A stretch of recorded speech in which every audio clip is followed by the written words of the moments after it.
Hello and welcome to Everyday Aero. Today we'll be looking at the major stories in aerospace this week. To start, I'm playing a video of the XQ-67A that was released this week by the Air Force Research Laboratory.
This flight took place on February 24th, 2024, but the video wasn't made public until now.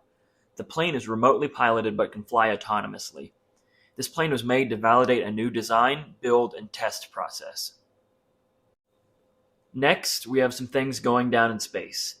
Literally, NASA has made an $843 million deal with SpaceX to build a deorbiting vehicle for the ISS. The ISS is aging, shown by slowly spreading cracks in the Russian section. In 2029, SpaceX's space tug vehicle will dock to the ISS, and in 2030 it will initiate a re-entry to Earth. Unfortunately, this will destroy the ISS, but it's the most feasible option available. The ISS is huge, weighing about 450 tons. This isn't something that we can safely land back on Earth. Other options included pushing it into a higher orbit or disassembling it and returning the pieces to Earth, but both of these are much more expensive and difficult than just deorbiting it. This massive station will burn up on re-entry, so the descent will need to be controlled so that the huge metal fireball won't hit anywhere near a populated area. It is unknown for now what SpaceX's design for the tug will look like. And NASA says the 2030 deadline is not a hard deadline, and that the station could be operational past that date. Since we're on the topic of NASA dropping things out of space, a family in Florida is suing NASA after a piece of space debris smashed through their house. One person was home when an item described as, quote, a metallic cylinder slab from a cargo pallet crashed through the house, putting a hole in the roof and floor. The person was not injured. NASA confirmed that it was a piece from their flight support equipment that was released from the ISS in 2021, and that it didn't burn up in the atmosphere as expected. The family is suing for $80,000 due to damages caused by the debris, which, just as an American, if government space trash put a hole through my house, I would ask for more than $80K, but that's just me and I'm no lawyer. Since we're on the topic of space trash, on Wednesday, a Russian satellite broke up into about 180 pieces. The Resurs P-1 was launched in 2013 and declared dead in 2022. It weighed about 13,000 pounds. This breakup caused the astronauts at the ISS to take shelter for about an hour, just as a precaution. The cause of the breakup is unknown, but Russia has tested an anti-satellite weapon before on one of their dead satellites. This happened in 2021, creating about 1,500 pieces of space debris. Space debris is a growing issue, as more debris creates more collisions, which creates more debris, and so on. Space debris can impact other satellites and disrupt internet, communication, and navigation. There are also theories that if space debris gets out of control, Earth's orbit could be unusable for space travel. Keeping with this space trouble theme, a Russian satellite has been caught making suspicious maneuvers. The Luch 2 has a history of unusual movements, and on June 23rd it made another maneuver. SpaceNews.com says, quote, Slingshot Aerospace reports that the satellite, which has been in orbit for just over a year, has been positioning itself near several communication satellites and what appears to be an ongoing signals intelligence gathering mission. Audrey Schaefer of Slingshot Aerospace said that they, quote, have had eyes on Luch 2 since it was launched in March 2023, and our machine learning algorithms have predicted its next move. They expect, as it passes the satellite it's moving towards, that it will drift to a stop. Space News gives a list of all the satellites it has suspiciously passed.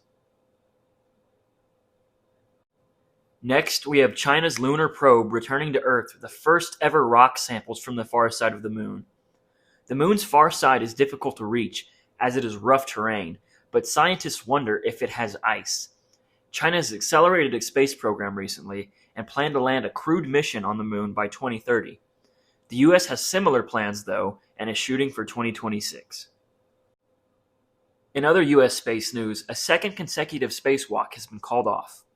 On Monday, June 24th, astronauts Tracy Dyson and Mike Barrett were preparing to perform a previously canceled spacewalk when Dyson reported a leak from her spacesuit. She said, quote, "There's literally water everywhere." The leak came from a service and cooling umbilical that supplies water, oxygen, and electricity until disconnected. The goal of the spacewalk was to retrieve some malfunctioning radio equipment and to wipe down some of the surfaces to find any microorganisms that might have survived in open space. CBS News says, quote, "If researchers find any such organisms after the samples are returned to Earth, it will help engineers devise ways to prevent similar earthly biocontamination on Mars during future missions to the Red Planet," which is the coolest thing I have read all week. Our last bit of space news is that SpaceX is now the world's most valuable aerospace company at $210 billion. This is more than McDonald's at $185 billion and Disney at $186 billion.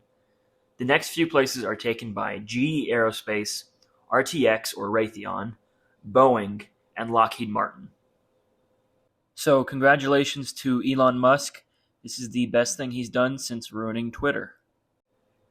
Next, NASA is going to be flying pollution-detecting planes over California this week. They have recently flown over Baltimore, Philadelphia, and parts of Virginia. These planes will measure the concentration of pollutants in the air to detect areas that produce large amounts of greenhouse gases, and will fly over airports, industrial areas, and cities. Glenn Wolfe says, quote, "The goal is that this data we collect will feed into policy decisions that affect air quality and climate in the region."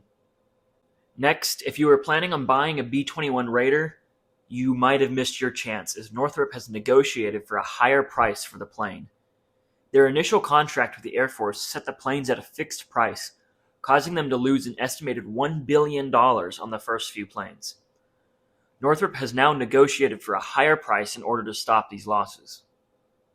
The company said, quote, "B-21 remains on track to meet its key performance parameter for average procurement unit cost of $550 million and base year 2010 dollars. This is about $700 million today, and the Air Force plans to buy about 100 planes. These B-21s are expected to replace the B-1 and eventually the B-2, so if you missed your chance at buying one before the price went up, you can actually find a B-2 listed on Facebook Marketplace for a crazy deal at $2.9 million. Next, we have news of a roof collapse at Delhi Airport's Terminal 1. Heavy rains reportedly caused the roof to collapse, crushing many cars, injuring 6, and killing 1. Operations at the terminal have obviously been suspended.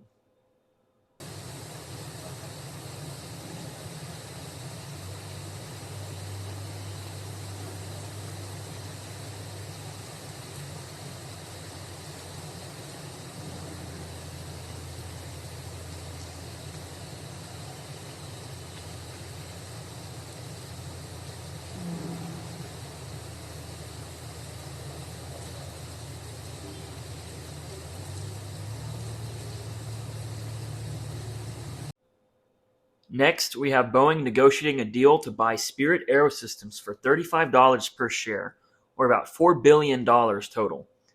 These negotiations have been happening for a few months, but Boeing just switched from wanting to pay in cash. Spirit Aerosystem makes the 737 MAX fuselages, and Boeing hopes to use this takeover to improve their quality and safety. Speaking of safety, another Boeing whistleblower has come forward. The whistleblower alleges that he saw a 787 Dreamliner built in a manner that could lead to catastrophe down the line. The whistleblower said that in 2023 he saw holes drilled into fasteners in the forward pressure bulkheads that were larger than specified by Boeing. This piece helps with the plane's pressurization, and he says these issues could lead to potential pressure loss and power failure. Boeing investigated these claims and were not concerned.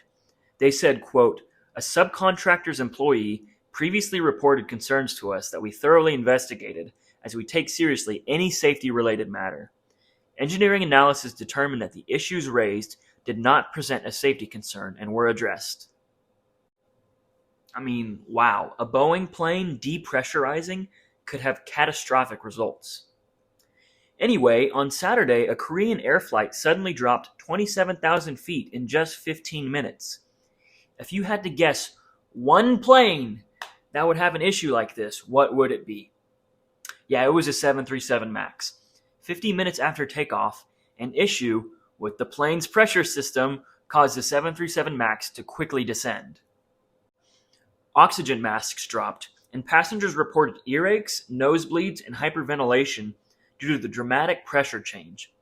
17 passengers were hospitalized, but all were released without any serious injuries. And last, we have this flight from Atlanta to Chicago on a United Airlines Boeing 737-900 that safely arrived at its destination. That's right. The flights that make the news are obviously the ones where something goes wrong. So I don't want to scare people into thinking air travel is unsafe. There are tens of thousands of flights per day, and we only hear about the very few that go poorly. If you made it this far in the video, thank you so much for watching. I've received so much more support than I ever expected on my previous few videos. So again, thank you guys so much.